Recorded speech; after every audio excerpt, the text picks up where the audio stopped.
Next question is 6 married couples are present. पहले ही question वाले ने क्या लिख दिया, मैरिड कपल। रिस्क नहीं लेना है ना, अनमैरिड कपल को एंट्री नहीं है, only married couple allowed. 6 married couple है मतलब कितने लोग हैं, तो मैं बोलूँगा 12 लोग हैं। ये मान के चलना है कि एक कपल मतलब एक जोड़ा जो है उसमें एक मेल एक फीमेल है ऑलरेडी, है ना। ऐसा कोई नहीं है जो मेल मेल वाला जोड़ा है या फिर फीमेल फीमेल वाला। Okay, are present, we have to select 4 person out of them. अच्छा, टोटल मेरे पास 6 मैरिड कपल्स हैं, तो मैं बोलूँगा male 1, female 1, male 2, female 2, male 3, female 3, male 4, female 4, male 5, female 5, male 6, female 6। अच्छा, तो ये टोटल 12 लोग हैं, 6 कपल्स हैं।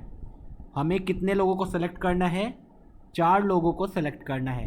तो सबसे पहले हम लोग क्या लिख लेते हैं भैया, एन एस तो लिख ही लो। क्यों? क्योंकि एन एस तो बहुत ही ईजी होता है लिखना। अच्छा, एन एस का मतलब क्या है, टोटल पॉसिबल वेज जिसमें हम लोग इस 6 मैरिड कपल्स में से 4 लोगों को सेलेक्ट कर सकते हैं।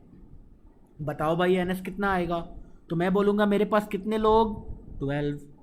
कितनों को सेलेक्ट करना है, 4 को। कितने तरीके होंगे, तो मैं बोलूँगा 12C4, 12 में से किन्हीं 4 को सेलेक्ट कर लो। ओके, अब हमें प्रोबेबिलिटी निकालना है किस चीज़ का, probability that exactly 1 couple got selected. मतलब वो जो 4 लोग हमने सेलेक्ट किया, 4 वैकेंट प्लेस है हमारे पास, तो उसमें एग्जैक्टली एक ही कपल आना चाहिए, और एग्जैक्टली एक कपल आना ही नहीं चाहिए, ऐसा आना ही चाहिए। ठीक है, तो वो अब किस तरीके से सेलेक्ट करेंगे, एन ई, मतलब एन ए बोल दिया मैंने, सपोज ए है तो एन ए।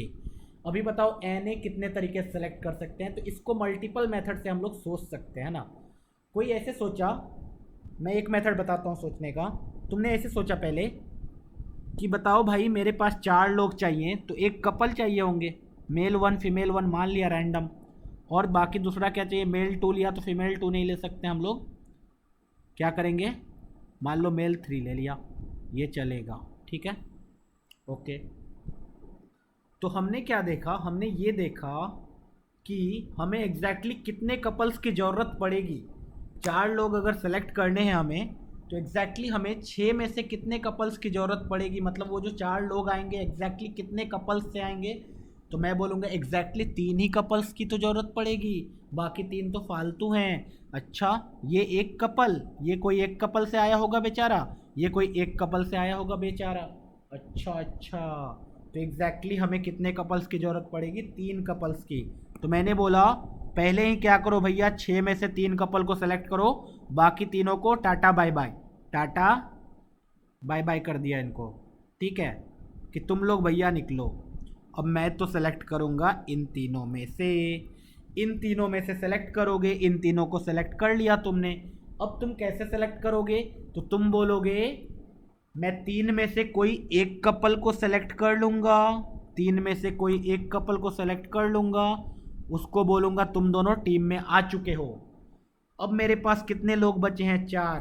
क्या मैं डायरेक्टली ऐसा बोल दूं कि 4 में से 2 सेलेक्ट कर लो, क्या गलत नहीं हो जाएगा? वो एकदम गलत हो जाएगा। क्यों? क्योंकि हो सकता है फिर से कपल आ जाए। तो मुझे कैसे सेलेक्ट करना होगा बाकी 2 लोग, तो मैं बोलूँगा बाकी के 2 लोग हम लोग कैसे सेलेक्ट करेंगे, मैं बोलूँगा इस 2 में से कोई एक को सेलेक्ट करो, और फिर अगले वाले 2 में से किसी एक को सेलेक्ट कर लो। अपने आप क्या हो जाएगा, सेलेक्ट जो होंगे एक ही कपल सेलेक्ट होंगे। बस एन ई आ गया, एन एस आ गया, तो हमारा तो आंसर आ ही जाता है फटाक से। तो हमने बोल दिया पी ए कितना होगा, 6C3, 3C1, 2C1, 2C1 divided by 12C4। ठीक है, ये हमारा फाइनल आंसर। अच्छा, मैंने बोला था मल्टीपल मेथड से सोच सकते हैं, ये तो मेथड 1 ही था। मेथड 2 से कैसे एन ए निकाल सकते हैं, कोई सोचो। सोचो, मैंने ऐसे सोचा, अब ये टाटा बाय बाय नहीं करेंगे किसी को, क्यों, किसी का दिल दुखाना है ना।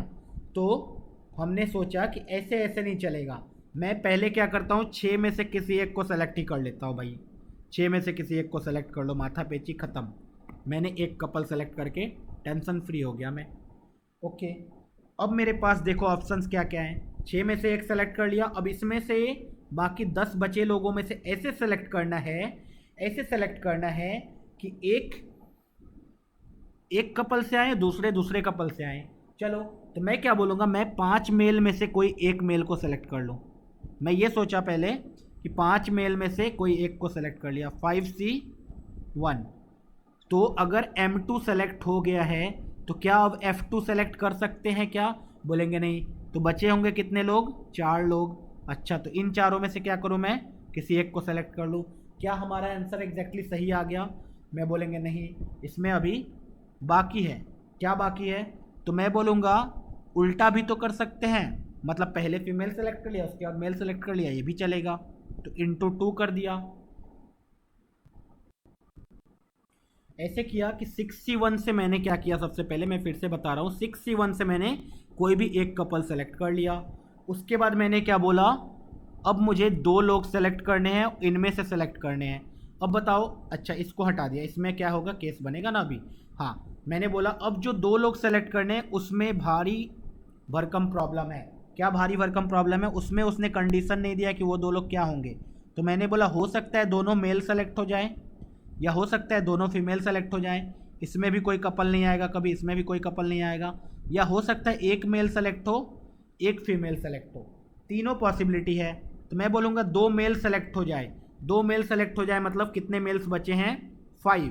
तो 5 में से किसी 2 को सेलेक्ट कर लिया। अच्छा, 2 फीमेल सेलेक्ट हो जाए तो, या फिर है इसलिए बीच में प्लस, 2 फीमेल सेलेक्ट किया तो 5C2 फिर से। अच्छा, एक मेल एक फीमेल सेलेक्ट करना है मुझे, एक मेल एक फीमेल। तो मैं क्या बोलूँगा, पहले 5 में से कोई एक सेलेक्ट कर लो, बाकी के जो 4 बचे हैं उनमें से कोई एक सेलेक्ट कर लेना। अच्छा, और मल्टीप्लाइड बाय 6C1 तो है ही, तो Na ये भी हो सकता है।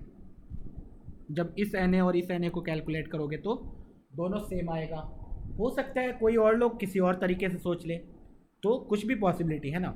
चलो, इसी का B part, at least 1 couple selected. अच्छा, 4 लोगों को तुमने सेलेक्ट ही करना है, उसमें से एटलीस्ट एक लगा दिया। एटलीस्ट को क्या करते हैं हम लोग, एग्जैक्टली में कन्वर्ट करते हैं।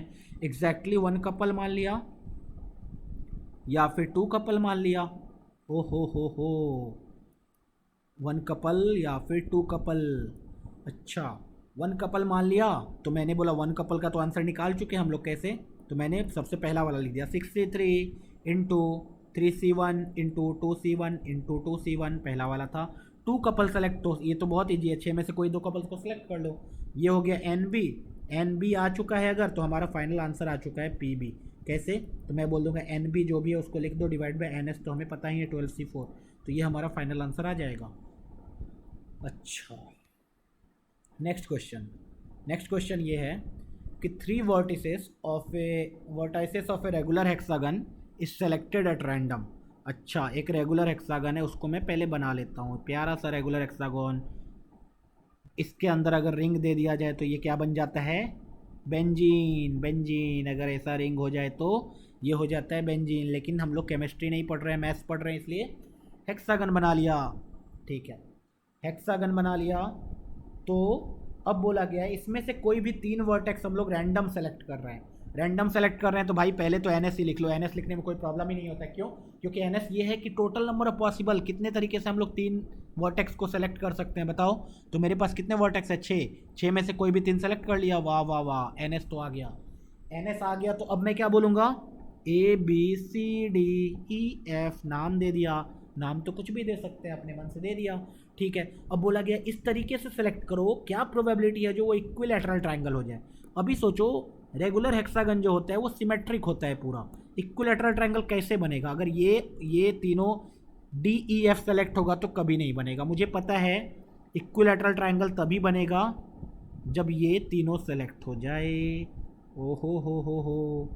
उसके बाद या फिर ये तीनों सेलेक्ट हो जाए।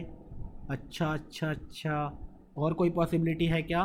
बोलेंगे नहीं, कोई भी पॉसिबिलिटी नहीं है। 2 ही तरीका है जिसमें हम लोग निकाल सकते हैं इक्विलैटरल ट्रायंगल। तो प्रोबेबिलिटी कितना आ गया? तो मैं बोलूँगा प्रोबेबिलिटी तो आ गया 2 डिवाइडेड बाय 6C3। वाह वाह वाह वाह, आंसर। नेक्स्ट क्वेश्चन है, एन ओल्ड मैन, एक बुढ़ा आदमी है ना। बुढ़ा आदमी का याददाश्त वैसे भी कमज़ोर होता है ना, is dialling a 7 digit telephone number. अच्छा, वो फ़ोन नंबर डायल कर रहा था, 7 डिजिट का वो टेलीफोन नंबर था, इंडिया का नहीं होगा तभी 7 डिजिट का है ना। आफ्टर डायलिंग फर्स्ट 5 डिजिट ही फॉरगेट्स द लास्ट 2 डिजिट। वाह वाह वाह, देखो कैसा आदमी है बुड्ढा, वो शुरू का 5 नंबर जानता था और लास्ट का 2 डिजिट डायल करना था तो वो भूल गया। ठीक है, ऐसा था, 7 डिजिट था, 1 2 3 4 5 6 7, 1 2 3 4 5 6 7, इसको तो फर्जी बना दिया ऐसे ही, 1 2 3 4 5 6 7। हाँ देखो 7 डिजिट नंबर था, वो इसको डायल कर चुका है, इसको डायल कर चुका है, इसको डायल कर चुका है, इसको डायल कर चुका है, इसको डायल, शुरू का 5 नंबर उसने डायल कर दिया, बाकी का 2 नंबर भूल गया।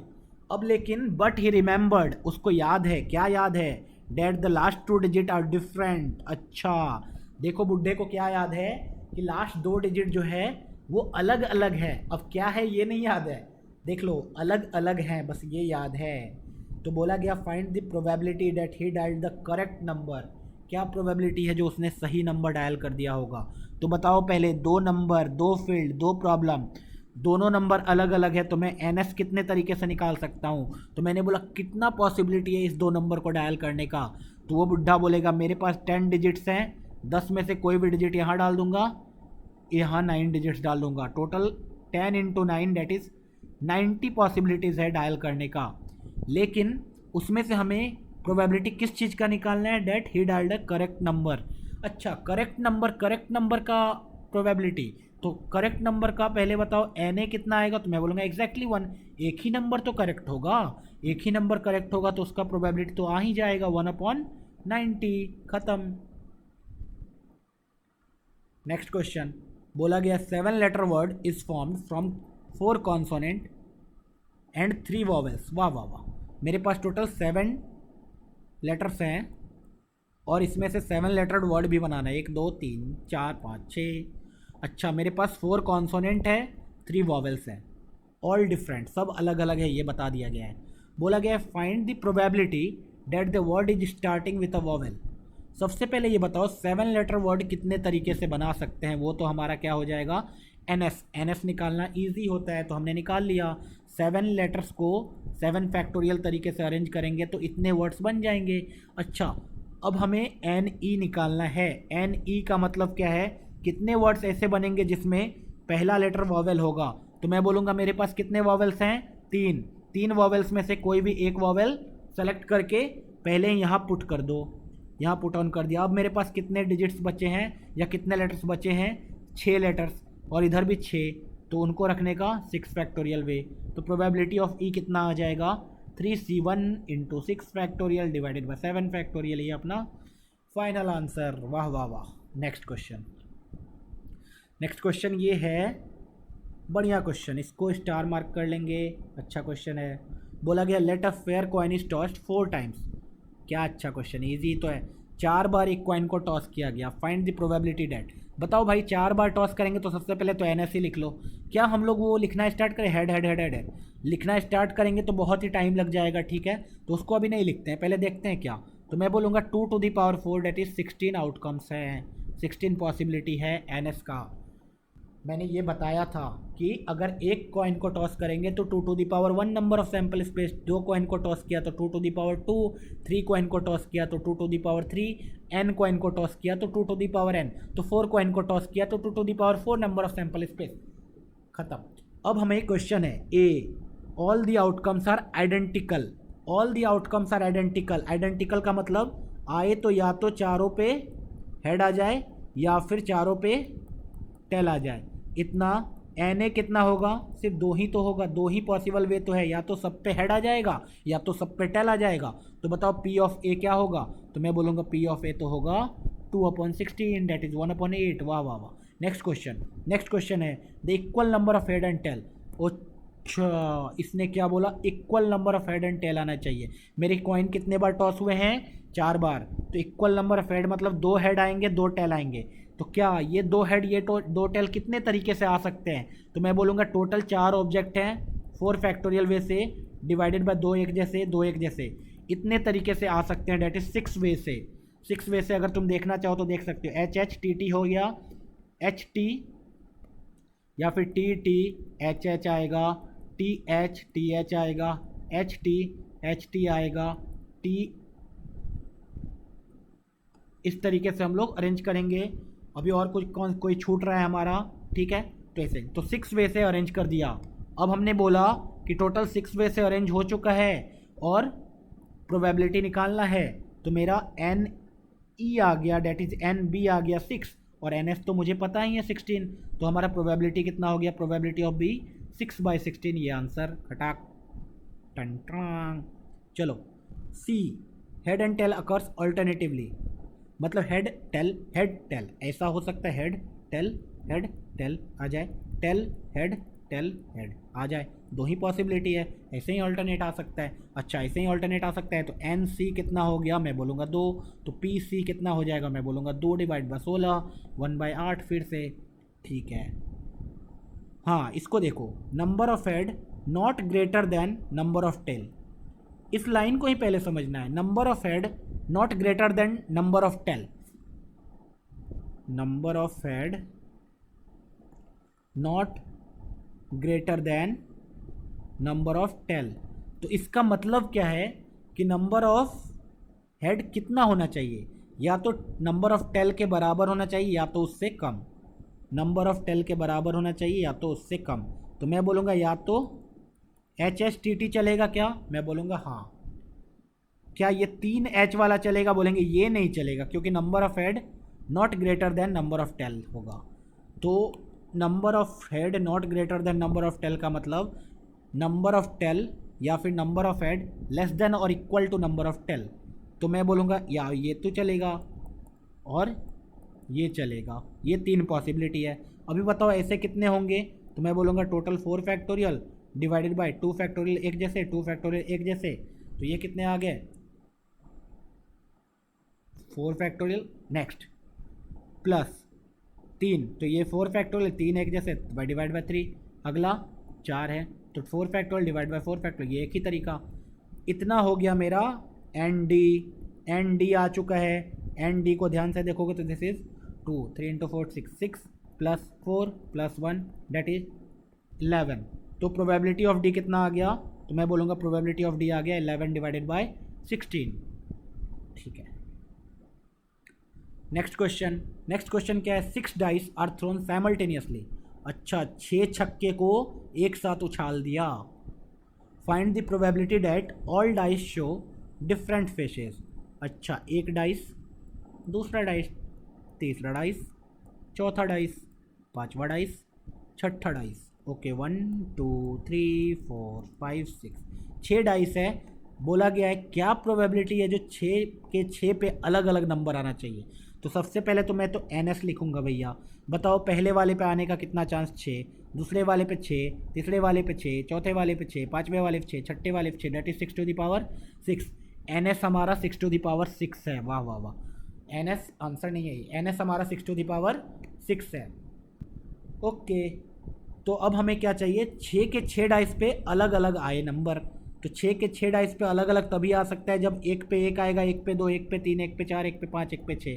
तो मैं बोलूँगा कि मेरे पास टोटल 6 को कितने तरीके से अरेंज कर सकते हैं, 6 फैक्टोरियल वे से, तो इतना आ जाएगा मेरा एन ई कितना आ जाएगा 6 फैक्टोरियल। ओके तो आंसर आ गया finally p e is equal to 6 factorial divide by 6 to the power 6। हाँ ये भी अच्छा क्वेश्चन है, इसको भी स्टार मार्क कर सकते हैं।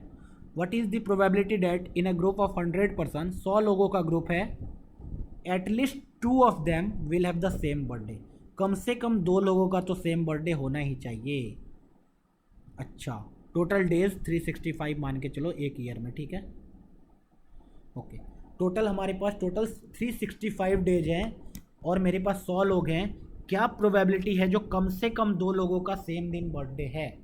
तो मैंने बोला सबसे पहले मैं ये सब नहीं देखूंगा, मैं तो सैंपल स्पेस निकालूंगा। मैं तो ये बोलूँगा हर आदमी के पास हर आदमी को जन्म लेने का कितना ऑप्शन है, तो मैं बोलूँगा पर्सन 1 आएगा, बोलेगा मैं तो भाई 365 डे में से कोई भी एक दिन सेलेक्ट करूँगा, वो अपना मन से सेलेक्ट करेगा कि मैं इस दिन जन्म लूँगा, ठीक है। तो पहले वाले के पास 365 ऑप्शन, दूसरे वाले के पास कितना ऑप्शन, उसके पास भी 365 ऑप्शन, तीसरे वाले के पास भी 365 ऑप्शन, मतलब टोटल पॉसिबिलिटी कितना 365 पे पावर 100। ओके, अब मुझे क्या चाहिए, एन ई चाहिए। एन ई क्या होगा पहले ध्यान से देखो। एन ई बोला गया है कम से कम 2 लोगों का सेम दिन बर्थडे होना चाहिए। तो मैं बोलूँगा इसको उल्टा सोचो। क्यों? क्योंकि कम से कम 2 लोगों को सेम दिन बर्थडे होना चाहिए। अगर सीधा सोचेंगे तो बोलेंगे एग्जैक्टली 2 लोग का सेम दिन बर्थडे, एग्जैक्टली 3 लोगों का, एग्जैक्टली 4 लोगों का, एग्जैक्टली 5 लोगों का, एग्जैक्टली 100 लोग तक जाना पड़ेगा। इसलिए मैंने उल्टा सोचा। मैंने ये बोला कि टोटल माइनस वो वाला कर दो जब किसी का सेम दिन बर्थडे नहीं था। क्या बोला मैंने? टोटल माइनस वो वाला कर दो जब किसी का सेम दिन बर्थडे नहीं था। जब किसी का सेम दिन बर्थडे नहीं था वो वाला माइनस कर दो। अच्छा, कैसे करेंगे? तो टोटल तो हमें पता है 365 पे पावर 100, माइनस क्या करना है जब किसी का सेम दिन बर्थडे नहीं था। किसी का सेम दिन बर्थडे नहीं था मतलब 100 के 100 लोग 100 अलग अलग दिन जन्म लिए थे। 100 अलग अलग दिन जन्म लिए थे मतलब 365 में से 100 दिन रिजर्व हो गया। तो मैंने क्या बोला, 365 में से कोई भी 100 दिन सेलेक्ट करो। 100 दिन सेलेक्ट कर लिया, अब उस 100 दिन वो लोग जन्म लेंगे। तो अब मेरे पास टोटल 700 डेज हैं, 100 लोग हैं। जन्म लेने का कितना नंबर ऑफ तरीका? तो मैं बोलूँगा 100 फैक्टोरियल। तो हमारा प्रोबेबिलिटी ऑफ ई कितना आ गया? तो मैं बोलूँगा 365 to the power 100 minus 365c 100 into 100 factorial divided by 365 to the power 100। ठीक है, तो ये बढ़िया क्वेश्चन था, इसको स्टार मार्क कर ही लिया है। Next question, there are 4 apples 3 oranges. अच्छा, एप्पल खाना पड़ेगा अब। हाँ, 3 ऑरेंज भी है, अरे बहुत ज़्यादा है। Placed at random in A line. क्या भाई, क्या ज़रूरत पड़ गया था लाइन में रखने का? ठीक है, रख देते हैं 4 एप्पल को एंड 3 ऑरेंजेस को एक लाइन में रख दिया। तो पहले सबसे पहले मैं तो सैम्पल स्पेस निकालूंगा। सैम्पल स्पेस निकालना तो बहुत इजी होता है। अच्छा, मैंने ये चीज़ बता दिया है कि हम लोग हमेशा आइडेंटिकल भी होगा तो क्या मानेंगे, अलग अलग। मैं चारों एप्पल को अलग मान रहा हूँ, चारों, और तीनों ऑरेंजेस को अलग मान रहा हूँ। ठीक है, मैंने ये बात शुरुआत में ही बता दिया है। ठीक है, तो मैं बोलूँगा टोटल वेट 7 फैक्टोरियल होगा, ना कि बहुत बच्चे यहाँ यही गलती करते हैं, 7 factorial divide by 4 factorial 3 factorial करने लगते हैं। ठीक है, ये करोगे आंसर सही आएगा लेकिन बहुत ही कन्फ्यूजिंग हो जाएगा। ठीक है, तो हम लोग हमेशा फ्रीक्वेंसी लेके चलते हैं। तो हमने माना 7 अलग अलग फ्रूट्स हैं, उनको अरेंज करने का तरीका 7 फैक्टोरियल। चलो ठीक है, व्हाट इज़ द प्रोबेबिलिटी? अब एनी निकालेंगे। एनी क्या है? That the extreme fruits being both the orange. अच्छा, मतलब 7 फ्रूट्स को रखा तो एक्सट्रीम वाले ऑरेंजेज हैं। तो मैं बोलूँगा मेरे पास ऑरेंज कितने? 3। 3 में से कोई भी 2 ऑरेंज को सेलेक्ट कर लिया, उनको 2 एक्सट्रीम पे रखने का तरीका 2 फैक्टोरियल। अब मेरे पास कितने सीट बचे? 5। और कितने फ्रूट्स बचे? 5। उनको रखने का 5 फैक्टोरियल वेज। अच्छा, तो पी ई कितना आ गया अपना? तो मैं बोलूँगा 3c2 into 2 factorial into 5 factorial divided by 7 factorial. ये हो गया अपना फाइनल आंसर। अच्छा, नेक्स्ट क्वेश्चन। नेक्स्ट क्वेश्चन ये है कि the letter of the word assassin are written down at random in a row. अच्छा, इसके लेटर्स को एक रैंडमली लिखा जा रहा है। क्या प्रोबेबिलिटी है that no 2 s occur together? पहले तो a s s a s s i n. तो यहाँ पे आइडेंटिकल वगैरह नहीं चलता है फंडा। मैं क्या बोलूँगा, सबको अलग अलग मानो। इसको A1 मानो, इसको A2 मानो, इसको S1, इसको S2, इसको S3, इसको S4, ये IAN। ठीक है, तो कितने आगे? 4 2 6 2 8, टोटल 8 लेटर्स हैं मेरे पास। तो मैं तो भाई सबसे पहले NS निकालूंगा। NS में तो कोई प्रॉब्लम ही नहीं होता है। 8 लेटर्स को एक रो में रखना है तो कितना तरीका? 8 फैक्टोरियल। अच्छा, अब NE निकालते हैं। NE क्या आएगा? तो मैं बोलूँगा कोई भी S साथ में नहीं होना चाहिए। मतलब क्या, इनको कहाँ रखेंगे? गैप में। तो इनको अभी हटा दिया, बाकी किसको रखा अभी? 1 2 3 4, 4 लोगों को रखने का कितना तरीका? 4 फैक्टोरियल वेज। अच्छा, मेरे पास गैप कितना क्रिएट होगा? 4 लोगों को रखा है तो एग्जैक्टली 5 गैप्स क्रिएट होगा। 5 गैप्स क्रिएट होगा तो मैं बोलूँगा 5 में से कोई भी 4 गैप को सेलेक्ट करके चारों एस को रख दो 4 फैक्टोरियल वे से। तो यहाँ से पी ई कितना आ जाएगा? पी ई आ जाएगा 4 factorial into 5c4 into 4 factorial divided by 8 factorial. ये answer. Next question, out of 21 tickets marked with number 1 to 21। अच्छा, मेरे पास टिकट्स हैं। टिकट नंबर 1 सब में मार्क किया हुआ, ticket number 2, ticket number 3, ticket number 4, ticket number 5, ऐसे करके ticket number 20, ticket number 21। Okay, ticket ticket ticket. Okay, 3 are drawn at random, 3 tickets को रैंडमली निकाला गया, इनमें से 1 2 3 टुई, एक का नाम ए, दूसरे का नाम बी, तीसरे का नाम सी।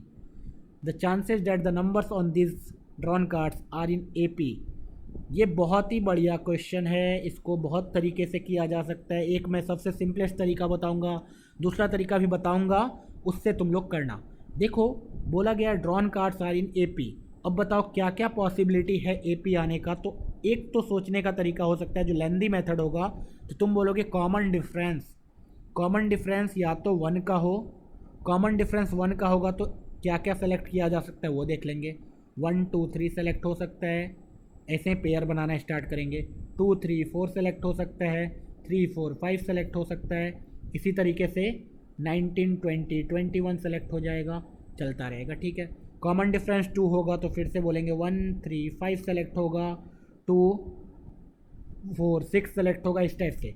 तो इतना हमें काउंट करना पड़ेगा, तब पता चलेगा कितने तरीके से AP बन रहा है। तो ये बहुत ही लेंदी मेथड हो जाएगा। ठीक है, इससे ईजियर मेथड मैं दिखाता हूँ। ईजियर मेथड क्या होगा, तो मैंने बोला 3 कार्ड्स को ही ना सेलेक्ट करना है, 3 कार्ड्स को सेलेक्ट करते हैं। एक कार्ड्स को नंबर मान लो A है, दूसरे कार्ड्स का B, तीसरे कार्ड्स का C। अगर इन तीनों को AP में होना है तो क्या होना पड़ेगा, 2B is equal to A+C होना पड़ेगा। 2B is equal to A+C। सोचो इसका मतलब क्या होता है, कोई नंबर का सम 2B,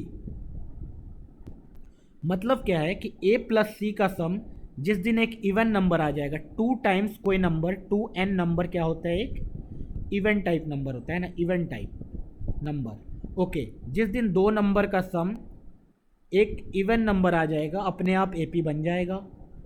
तो हमें बेसिकली करना क्या है, इनमें से वैसे 2 नंबर सेलेक्ट करने हैं जिनका सम इवन हो जाए। तो बताओ 2 नंबर्स के सम इवन कैसे होते हैं, तो मैं बोलूँगा या तो दोनों इवन एंड इवन आ जाएं तो अपने आप सम क्या हो जाएगा, इवन, या फिर ऑड एंड ऑड भी आ जाएगा तो सम इवन हो जाता है। तो 2 नंबर अगर इवन एंड इवन आ गए तो सम इवन आ गया, 2 नंबर अगर ऑड एंड ऑड आ गए तो भी सम इवन आ गया।